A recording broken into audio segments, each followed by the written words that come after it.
Hey, and welcome back to the new season of Shade with me, Lou Mensah. This season, we will be reflecting on the power of the image within the civil rights movement, and my guests include founding members of Black Lives Matter, photographers and editors from publications such as Time magazine and ID, curators and art critics, and together we will be reflecting on the imagery and the stories that came from the Black Lives Matter 2020 uprisings with the people who created them. And I want to say a big thank you to all of my Patreon patrons. I'm honoured to have you all involved in this show and supporting this work and elevating our stories. For as little as £1 a month, you can become a Shade patron and join others in supporting this work and elevating our stories. So go to patreon.com/Shade podcast to become a patron.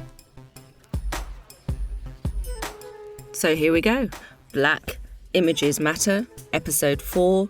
The image of protest.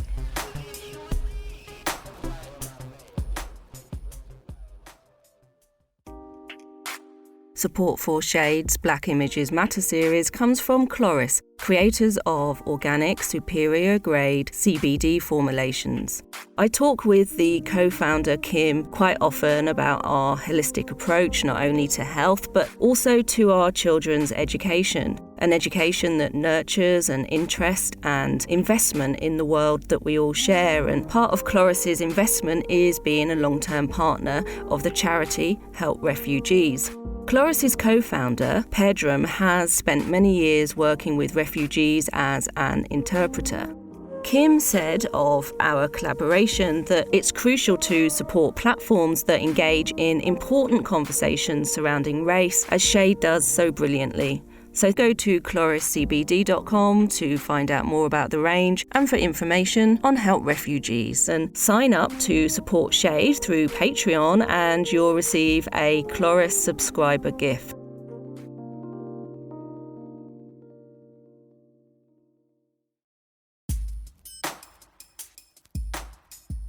Okay, so here we go. Episode 4, in conversation with founding member of Black Lives Matter UK, Joshua Virasami. And in part 2, we'll hear from George Osei from the communications team at the Photographers Gallery in London.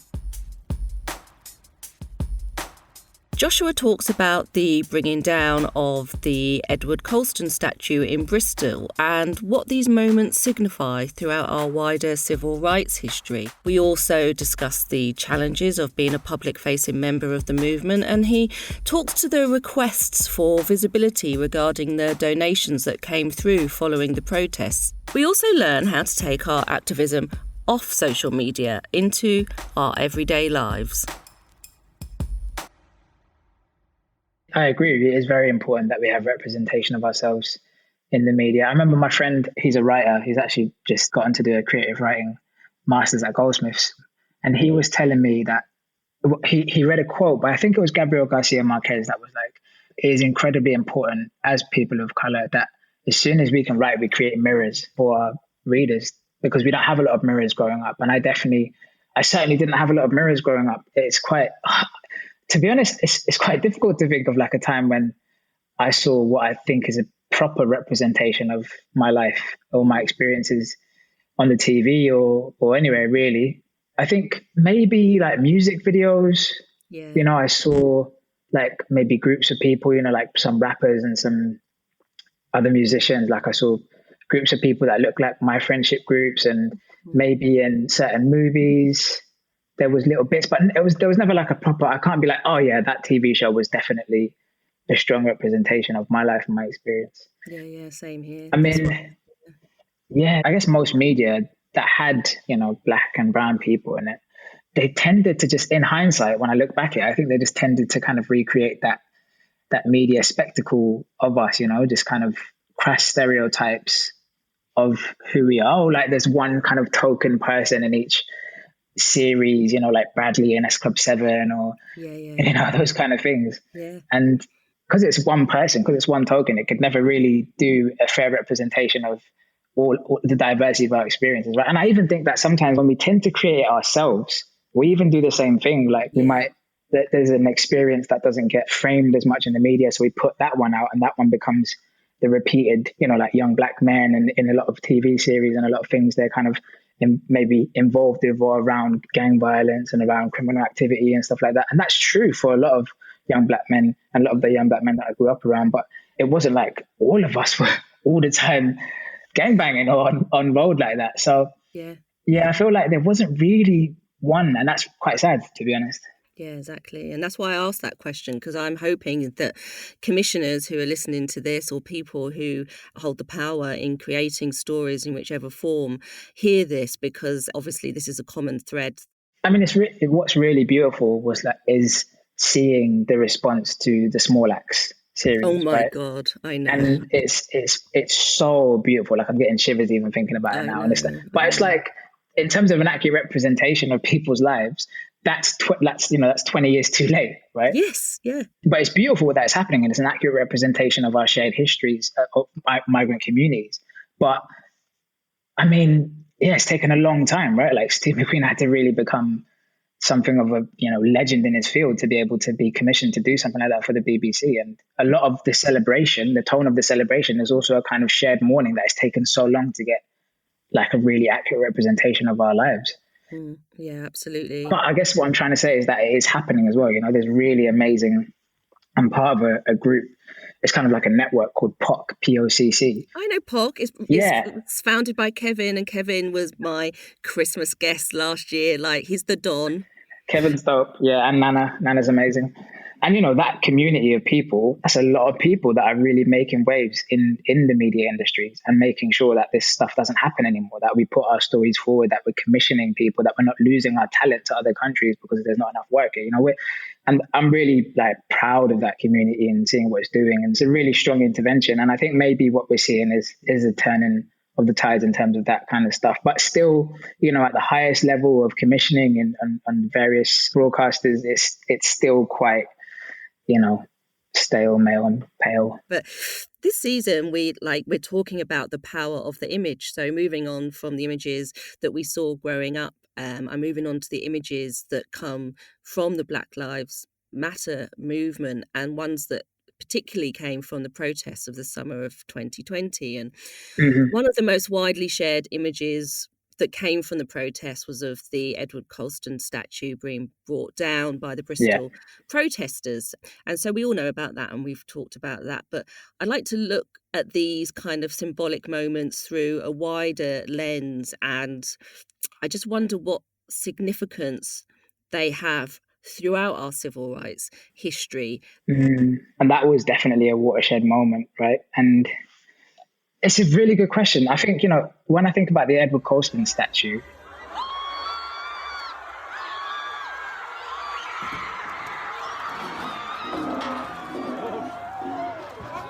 I also think about the statue that was temporarily put up right after, right? That was eventually taken down, but I've forgotten the name of the young black woman who was at the protest. Yeah, I think it was Jen Reed, yeah, exactly, right? And that is a dual image from that moment. And, that's the statue coming down was, we didn't really have a say in that image being the proliferated image around that moment. And what that became as a center of gravity was a kind of like, here's the culture war, here's the people tearing down our history. The other side of the story was that it was actually being portrayed as, travesty, that people are tearing down our British history in quotation marks.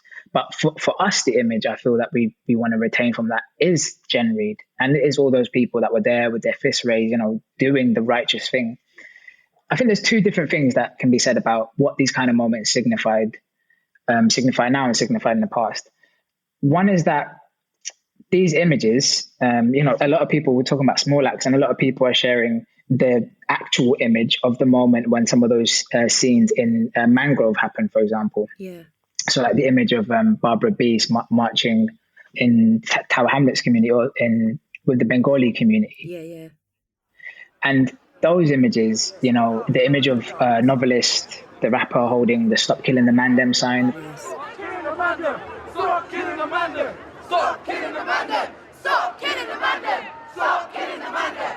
Stop killing the Mandem! Stop killing the Mandem! Stop killing the Mandem! images from the Black People's Day of Action, the biggest black protest in British history after the New Cross fire. All of those images for me, all of those symbols are telling a story, right? And I don't even need to go on here. I'm sure all of you guys know that's, we tell stories through symbols. And I think those symbols and those signifiers, on one level, they kind of indicate moments of heightened kind of consciousness in our communities about the struggle against anti-racism and against capitalism. And they're signifiers of, that kind of huge discontent. They show that there's kind of an ongoing resistance to the hostile, unequal environment that our communities have always endured in this country. That's one kind of straightforward thing that I think it symbolizes for me. But then the other thing that it symbolizes for me, and especially with Jen Reid, with that statue, to use the Colston image, is that Stuart Hall, who's one of my, I go to him a lot. I think he's an incredible cultural theorist and an asset to our country and our community in terms of thinking through culture and media and politics.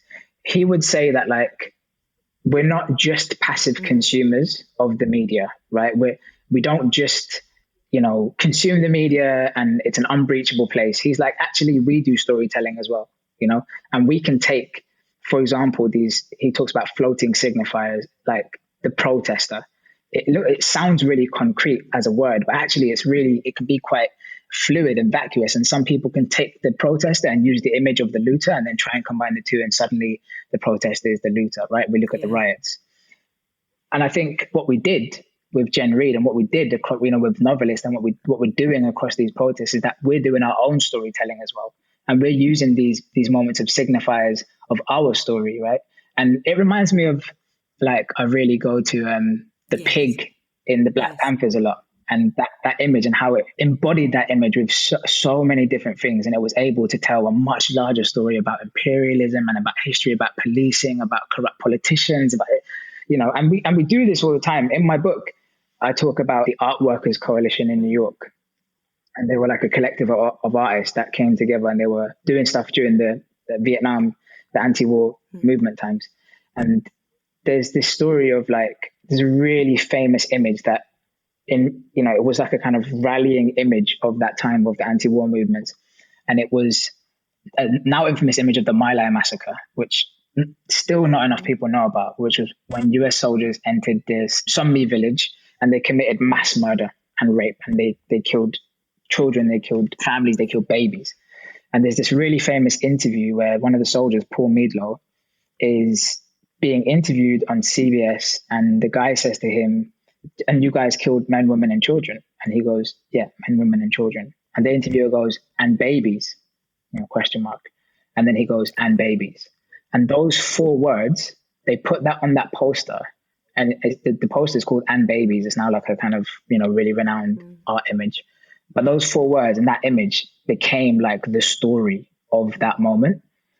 And that's us kind of recapturing things. So I think that's for me, the more interesting thing about the signifiers is that it's a bit of an open game. We can actually come in and we can take things, and memes are the ultimate version of this, right? We can take the image and we can meme it and we can make it ours. And I think that's what's quite beautiful about what's happening with the BLM movement and with other movements right now. You say that so many people don't know about these things. And why do you think it's deemed so radical to teach and understand these systems and these parts of our history in schools? Yeah, I think they're quite scared, to be honest. Yeah, I think so too.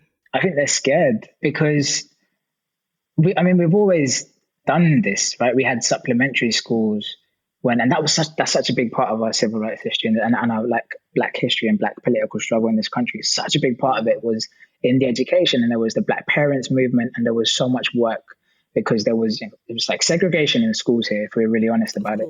And supplementary schools did such an important piece of work in our communities up and down the country to kind of level the playing field, but not just level the playing field, kind of give young people a greater consciousness of and critical consciousness of the society they live in and the world in which they live in.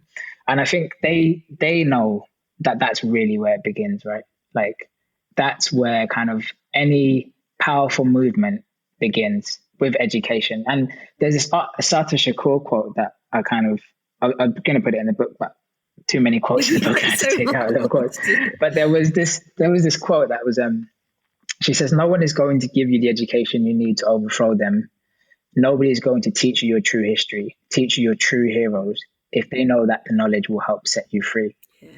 I want to just throw in another quote. There's this quote is I just go to it all the time, and it's Steve Biko. And he says, "There's nothing more powerful in the hands of the oppressor, nothing more powerful in the hands of the oppressor than the minds of the oppressed." Yes. And I think the inverse of that is there's nothing more powerful in the hands of the oppressed than the minds of the oppressed, right? So they're scared, and they can see that, you know, right now the government has outlawed the teaching of victim narratives. And we all know what that means at this moment in time, right? They've outlawed that. So if you're a teacher that's actually like, I want to bring more resources, and I want to invite young activists and people to come in and talk to my students about this moment, this Black Lives Matter moment, this anti-race moment, this moment where we're talking about COVID-19, you know, the fact that we're 4 times more likely to die, 1 times more likely to be racist, 4 times more likely is just open season, right? But if you want to do that, you could lose your job. In fact, you could maybe even go to prison. So I think that, one, they know this is happening. Lots of teachers are really dope. Lots of teachers are not, but lots of teachers are really dope. And they're trying to create a more ripe environment for their students to actually, you know, leave education with the tools to be able to navigate the world. And they are scared. They're definitely scared that what's happening is that we are raising our consciousness in our communities. We are taking a hand over our lives and our communities. And I think that just scares them. Yeah, and that's why on a practical level, I think books like yours are so important. So for children who aren't having access to a full and inclusive history and social and political education at school, they can access your book and get this information. And when we're learning about being actively anti-racist and disrupting power, and we talk about so many ways that we can do this, and I think people get a bit overwhelmed sometimes, like there's so much that they can do, especially if they're new to this journey. And I'm just thinking about your book now, and if there's like one practical, accessible tool that people can use to actively start their journey, what would it be? I think you're asking for a silver bullet. I know it's not easy, and it's a well-rounded, like comprehensive approach that we have to take, you know, in all aspects of our lives. I'd say it's probably read your book, but you know, that could be your answer, couldn't it? I mean, I think, yeah, definitely read my book. It's a pocket book. It fits in your hand. It really is easy to carry around, and it's really accessible to read, if I may say so myself. And I think it gives us a lot of histories that we don't get to read often. You know, hearing what you just said, I think actually it's about taking a step. It's about getting active in whatever way you want to do that. It's about doing a thing, you know, and that might be, okay, I'm going to start a reading group. Or that might be, you know what, I'm gonna start a podcast. Or it might be, I'm gonna find out about my local migrant solidarity group, because what I'm reading about the Windrush and what I'm reading about the hostile environment, it just sickens me. So I'm gonna find a migrant solidarity group, and I'm gonna see how I can volunteer with them. Also take a leaf out of your book. I thought, like, taking an initiative, getting active, doing a thing, whether that's a podcast or a reading group. A lot of it boils down to the idea of political agency, and that, like, growing up or leaving school, I just that wasn't even on my radar, the idea of having agency, having political agency. I think what we do a lot of the time is defer that to people who work in politics or who do politics. And that's something that I talk about in the book. But I think it starts with that. It starts with, like, actually believing that in order to influence the political setup of society, you need to take agency. And that means you need to get active. You need to do a thing. And that might be like joining your local tenants union, or that might be like making your own curriculum and studying yourself. I think there's a deeper thing, which is one of my political heroes is a guy called Fred Hampton. There's a film coming out about him next year, which is, you know, hopefully going to be good. It's a big blockbuster one, but you know, Daniel Kaluuya is in it, and I think it's going to be strong. And it's called, you know, Judas and the Black Messiah. Yeah. But Fred Hampton would always end rallies or discussions or meetings with this chant that he got people to do. And he would make them say, "I am a revolutionary." And I think like growing up and what we see around us, like it's quite a cliched figure or a cliched idea, the revolutionary, like. Black Panther Party, that they can do anything they want to us. We might not be back. I might be in jail. I might be anywhere. But when I leave, you can remember I said with the last words on my lips that I am a revolutionary. And you're going to have to keep on saying that. You're going to have to say that I am a politician. They've got like the beret on and they've got these fantastical ideas and they're really utopian and they kind of disassociate them from general society. But the fact is that, the places where our family comes from, like in order for them to get independence, there had to be tens of thousands, if not hundreds of thousands of everyday revolutionaries, people in their communities who would describe themselves as part of the revolutionary movement. And that, it seems a bit distant, but in reality, you need to take a step towards becoming a revolutionary. And a part of that is you defining that for yourself, what that means, but a part of that is also picking up the baton of people from the past. The people in Mangrove, they were revolutionaries. They understood that in order to dismantle the systems, white supremacy, of patriarchy, of capitalism, of imperialism, we have to really get to work on, like, first of all, thinking what comes next. Second of all, building a movement capable of bringing what comes next. And in order to do that, you have to be a revolutionary. So, like, I think the first concrete step in some ways is, and I think it comes back to what you're saying about education, because a lot of the work of mainstream education is to kind of to frame us, to trap us, to kind of set us in a mold, in many ways put us on a conveyor belt to become the ideal worker in whatever setup. Yeah, absolutely. And I think the converse to that is to become revolutionary in your mind. It's to kind of break free of those constraints. And that might be also how you conceive of gender and sexual norms. It's thinking about heteronormativity, it's thinking about the family, the setup of the family, it's thinking about lots of things. To be a revolutionary means a lot of things. And it means challenging the kind of day-to-day dogmas that are just part of general society. So I think taking a leaf out of Fred Hampton's teachings, which of course he took a leaf out of many people before him, Frantz Fanon and many others. Once you've done that, it's just you need to get active. You need to find a place, find a political home, and you need to be doing stuff, making material improvements in your life and the life of your friends, family, and community.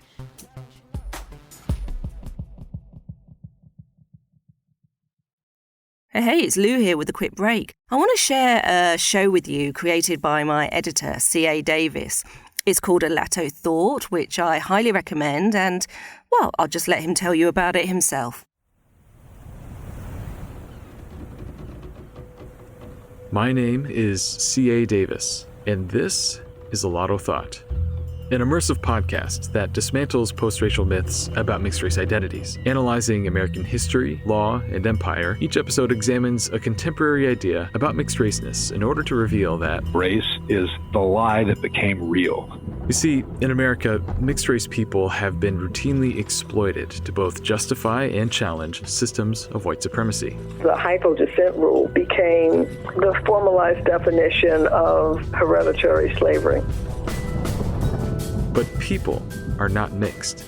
History is mixed. In the early 20th century, in Harlem, New Orleans, Black and South Asian peoples made lives together. The Creek Nation and the Cherokee Nation joined at Greenwood and Asher, right where the Tulsa riots occurred. And it's those historical processes of empire, war, immigration, economics that mix us all up. The idea that mixed race people are somehow more biologically, genetically fit. I mean, that's just not true. Some multiracial people say, yes, they are Black, but it doesn't encompass the fullness of, say, being raised by a Korean mom. So tune in as academic research and histories are brought to rich sonic life and woven together with the voices of intellectuals leading their fields. Follow the show on Instagram and Twitter, both at LATTO_THOUGHT, and subscribe on your favorite podcast app today. My name is C.A. Davis, and I'll talk to you all soon.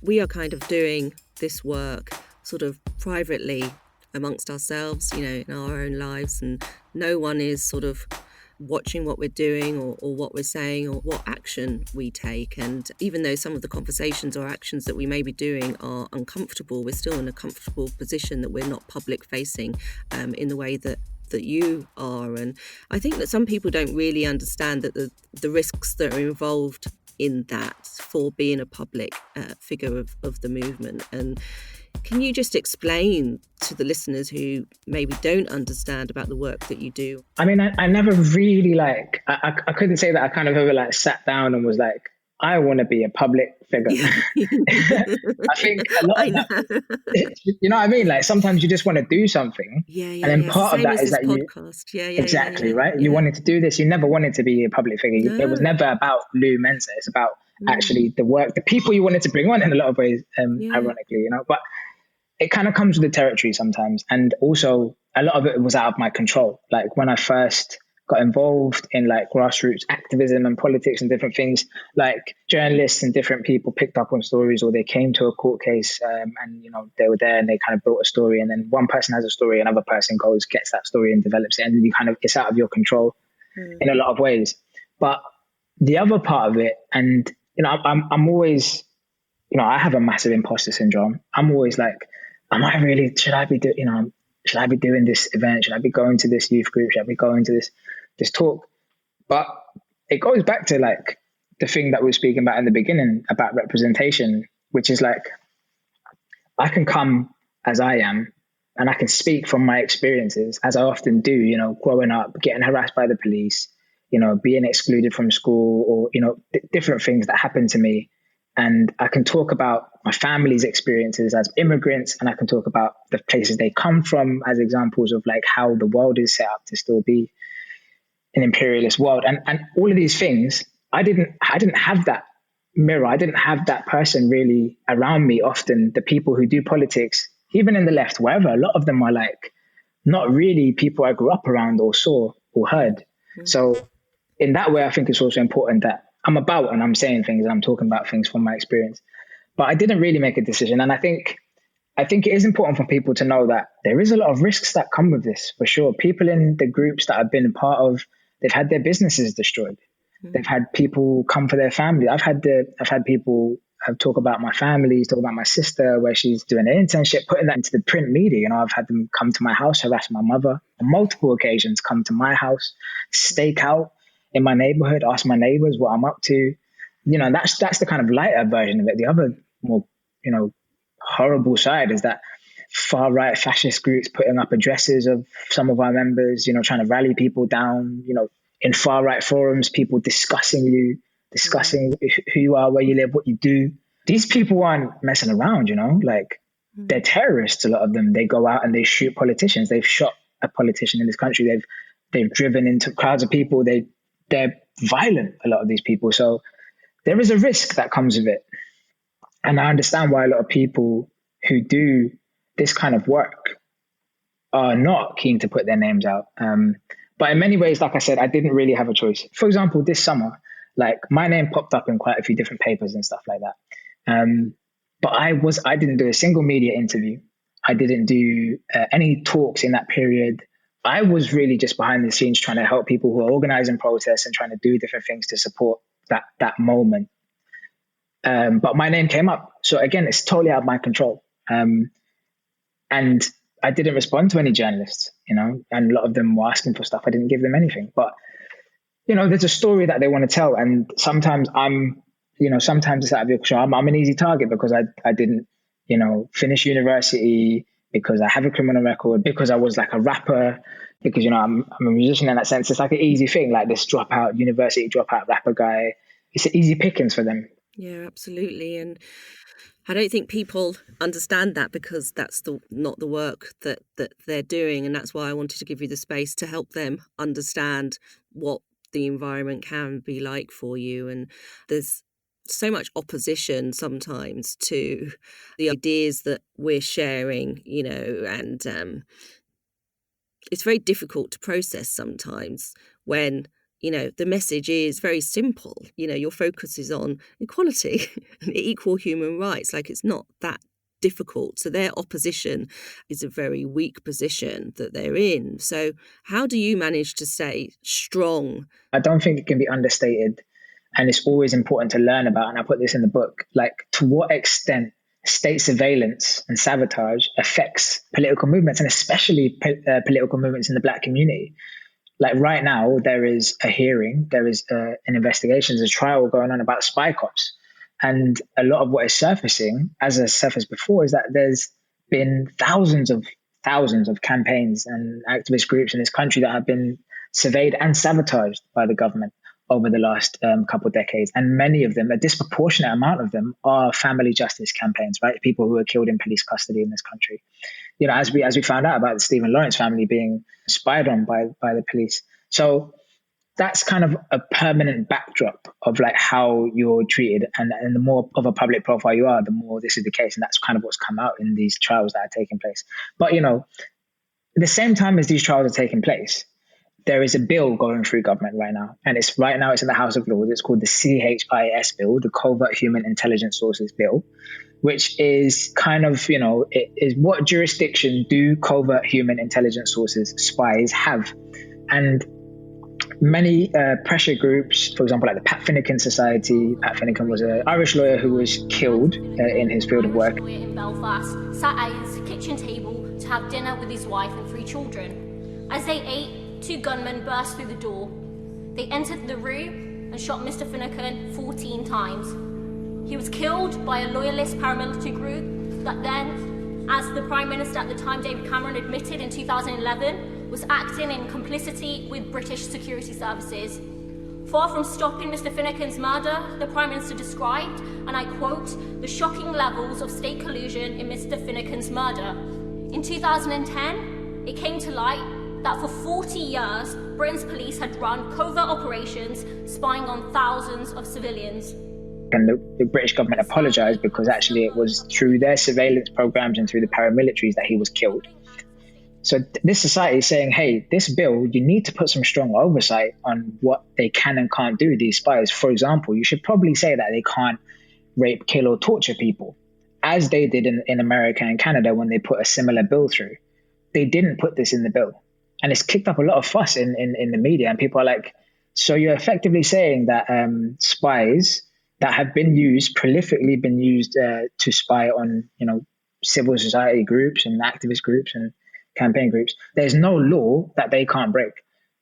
And the response is, well, yeah, there's no law that they can't break. So that's kind of like, that's the backdrop. And so there's always a danger, right? And I really understand why a lot of people don't want to be public facing and don't want to be out there, because it's a dangerous environment in which this work happens. That's very sobering to hear that. Mm-hmm. And I hope that makes it clear to some people listening what this is actually about. It's not just about people talking on social media or writing books. This is about how lives are affected in a real way. People have been asking about the donations that came through from the summer, and what I think about is the imbalance in which the activists themselves are called out for the work they do, and maybe the government and, you know, all the really worrying things that are going on that you've just talked about. You know, people don't challenge that in any way, shape or form. It's because it's easy just to write, you know, a message on social media and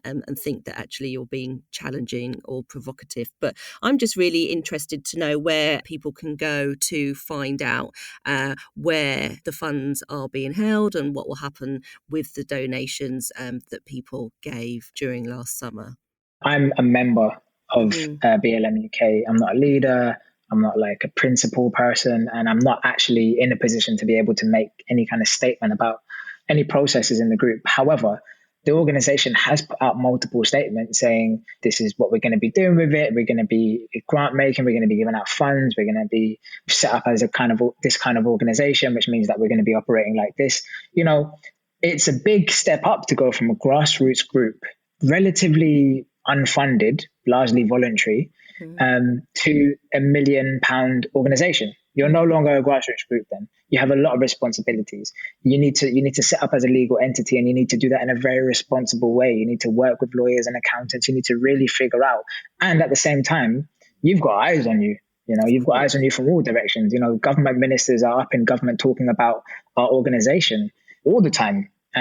So there's eyes on us, and then there's eyes on us from the community. And I'm really sympathetic with the eyes on us from our community, because Yeah, money is a dangerous thing. It comes in and it can disrupt. A small organization getting a lot of money is normally a very catastrophic thing. And I also understand that people are like, this is our money. I think that's slightly disingenuous. And I think, 37,000 people donated to that fundraiser. Hundreds of people are upset, but tens of thousands of people are trusting of the organization that they gave to, that they're going to do the right thing. And periodically on the fundraiser, there has been periodic updates about what's going to happen. And, from my perspective, as someone who speaks to people in the group and is involved in the stuff in the group, every person in there is doing all they can to get the message out, to get things moving, to get progress to happen, right? Everybody in the group is like, how can we get this to our community and raise like power and possibility in our community? Like that's the priority all the time. So I'd say go to the organization, follow the updates. And if you have questions, put it to the organization, and tweet if you want to tweet at the organization, but don't expect to get a response. Write an email and ask about, I'm actually curious what's going to happen. What's the timeline? What's the oversight on this? If you want to do that, do that. Do it as you would normally do. Scrutinize an organization as you would scrutinize any organization, really, with all the due diligence that needs to happen, everything that needs to happen is happening. And, the flip side of that is that it's very, very exciting because there hasn't been an organization like this, resource like this, with the priorities like this for a long time. And I think we should be excited for what the possibilities are. Brilliant. And let's talk about that. I want to talk about the light that you see on this road that we're on. I mean, like, part of doing this and being around campaigners all across the country in conversation with people in their workplace, and every time I do talks like this or are doing like strategy work with different groups, the flip side to the kind of horrific situation that we find ourselves in housing and with police and, in all the different sectors, is that there's people doing phenomenal work, and people are like, like ready to go. What's happening in terms of the affront on our communities from the mishandling of the pandemic and the cronyism at the top, the mirror image of that is people are really, really getting upset and getting active. And that's a constant source of inspiration for me. And like what happened in Nigeria, what's happening in Guatemala, what's happened in Chile, what's happening like in Bolivia, what happened in Bolivia, what's happening like across the world, is people are not taking it anymore. People are thinking about long-term strategy and how we build power in our communities. And recently I was part of like an organizer training in like a tenants union, and it was dozens of people from across the city who do just really amazing work in their communities, and we're all here regularly thinking about how do we do this properly over the long term, how do we build power in our communities. And for me, like when people are asking the right questions and coming together and brainstorming and like making plans, that for me is like, if the arc of truth bends towards justice and we need to travel on that, that's the traveling. That's the stuff that I'm like, we're getting there. But, I'm sometimes overly optimistic. And I remember like in the book, I was like, I had a chapter title that was like, we will win. And I really love that phrase. And they use it a lot in the Black Lives Matter movement in the States. And my mate came and he was like, he tempered it a bit. He was like, that's true. That's true in some ways. But what about we can win? Because we can win is like, actually, we can win if we get active. And as I look around me, as I look at how we're responding to the crises that we face, climate change, COVID, people are taking steps, and they're taking serious steps. And therefore, for me, it's like, it's not like a matter of like if, but when, and I hope that the when is in time, that we don't, it's not 2 minutes to midnight, that we actually manage to really get back people power. But I think it's when, and I think if you ask me, soon, inshallah, soon, that change is going to happen. But I see light on the road for sure. And now for part 2 with George Osei from the communications team at the Photographers Gallery in London. George talks about the importance of telling our own stories through photography, how galleries need to change their internal structures following the protests, and the photographers that he looks to for inspiration. You work at the Photographers Gallery at the moment, and obviously you were working there during the Black Lives Matter uprisings in the summer of 2020. I wondered if you saw any changes in the way that either internally or the communications that were being sent out from the gallery changed as events unfolded. It definitely encouraged and forced more conversations, more uncomfortable conversations, looking at our bias, looking at our staff, looking at, any kind of unconscious bias that we may have and the need to address it. I mean, the communications and press team. And honestly, just seeing all these marches, these protests, I'm even getting upset thinking about seeing all these crazy images of police brutality across the world, in America, in this country, so many different places, and then still having to look after the social media. It put me in such a weird headspace. I was so conflicted. I didn't want to work. I didn't want to be on social media. I can say that it became part of our daily meetings, our daily communications. We even started looking at our anti-racist policy, our EDI policy, and different ways that we can unpack what it is that we do and how we, as the gallery, we have a responsibility to help tell stories and also to help unpack, to debunk, to unlearn different things that photography has taught us. So I do genuinely feel a lot of platforms are being performative. And for example, the whole Black Square movement, I know there are so many different platforms that put up that Black Square, but then the next week, if you look at their feed again, absolutely nothing to do with what was going on, nothing to do with Black Lives Matter, nothing to do with what they're actively doing to address the things that are happening.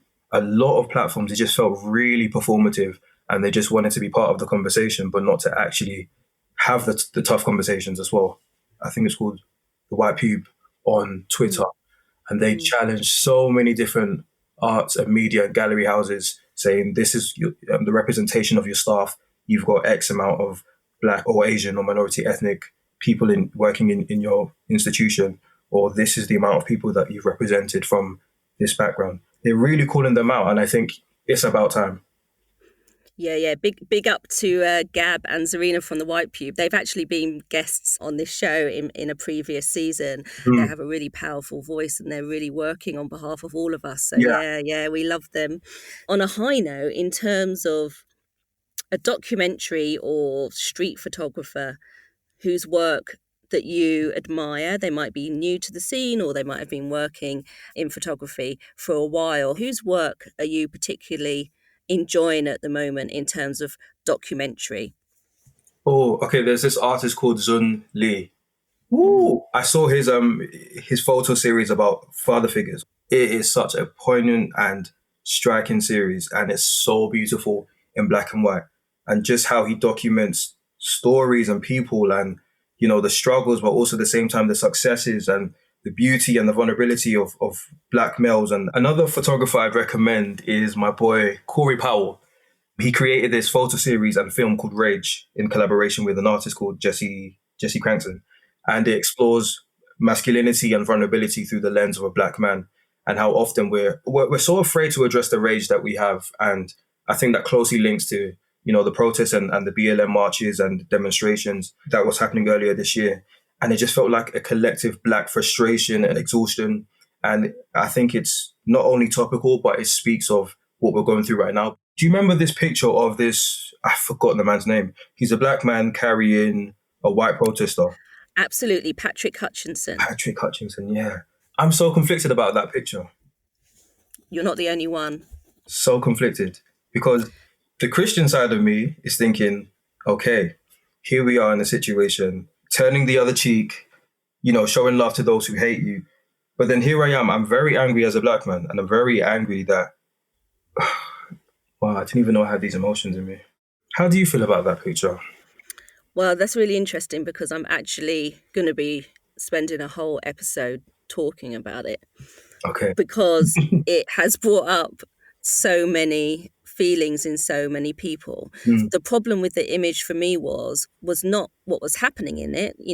Patrick did the right thing. The problem that I had with it was the conversations that were coming from mainly the white mainstream press when they saw that image. And what it did was say, look, this is a Black man basically representing the whole Black community, and he can rise above everything that is happening. So therefore, why can't you? The issue that I had with it is that they called the person that he was carrying a counter-protester. And I'm thinking, hang on a minute, that makes me hugely uncomfortable and also angry. If we cannot name what is actually happening, then how are these conversations going to move forward? You're not a counter-protester if you're there to try and derail a Black Lives Matter protest. You are saying that you are disagreeing with people asking for equality and human rights. We all know what you are, but why aren't we allowed to name you, whereas we are being named and labelled all the time?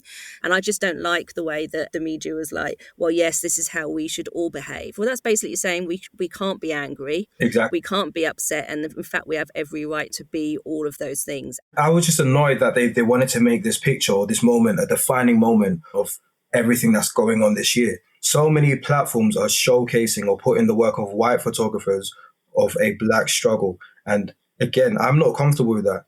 So even my capacity at the gallery when I'm doing the social medias, I was very conscious of the fact that I want more Black photographers to showcase their work, not only for the Black Lives Matter movement and the protests, but in general. Before this lockdown, I was working on a video series or an online series that has Ghanaian parents and their children sitting down and having honest conversations with themselves. The reason why it started many years ago, I watched Black is the New Black by Simon Frederick. I was so inspired by just seeing all these, Black faces and hearing their stories and, them navigating through being Black and being British as well. So speaking to my mom, speaking to my dad, hearing about their experiences about coming from Ghana, having to try and settle in, having to learn the culture, but also still staying true to their culture. It just really inspired me to speak to more Ghanaians and speak to more aunties and uncles. And, what are their thoughts of these protests? What are their thoughts of these marches? What are their dreams and their aspirations that they have or that they had for their children? I can't wait to see how that turns out, George. And listen, if you ever need any more contact, my family's Ghanaian, so hit me up. Lou Mensah, come on.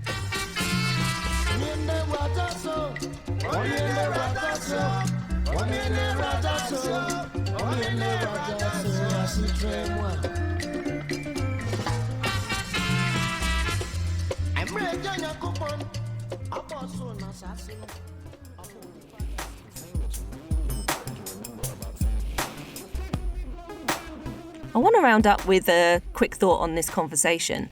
What's striking about talking to Joshua is that while many of us engage in activism in different ways, not many of us are so driven to have to endure police surveillance in the way that Joshua has described. It's extraordinary that this should be the case in 2021, because to be an activist is not to be a criminal. And I left my conversation with George contemplating the reactionary nature of our response to the protests and the effect that has on our ability to process what happened. It reminded me to recognise how much we are carrying.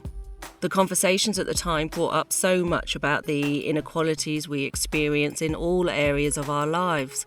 Obviously regarding police brutality, but also the inequalities in healthcare, education and in our workplaces. And also we were still expected to be as present as we always were in our relationships and our friendships and in our caring duties. We've been expected to be as productive as we were before the protests and before the pandemic. But the loads we are carrying have been heavy, so I hope in some way that the conversations this season support you in processing everything that you witnessed and experienced last summer.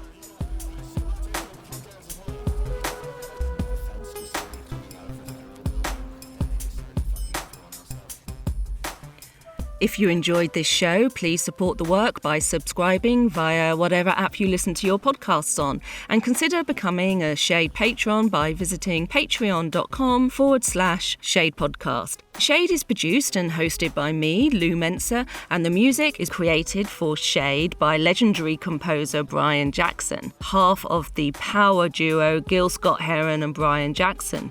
Thanks to Content is Queen for assistant editing and to C.A. Davis for editing, mixing and sound design. Thanks for listening. See you next time.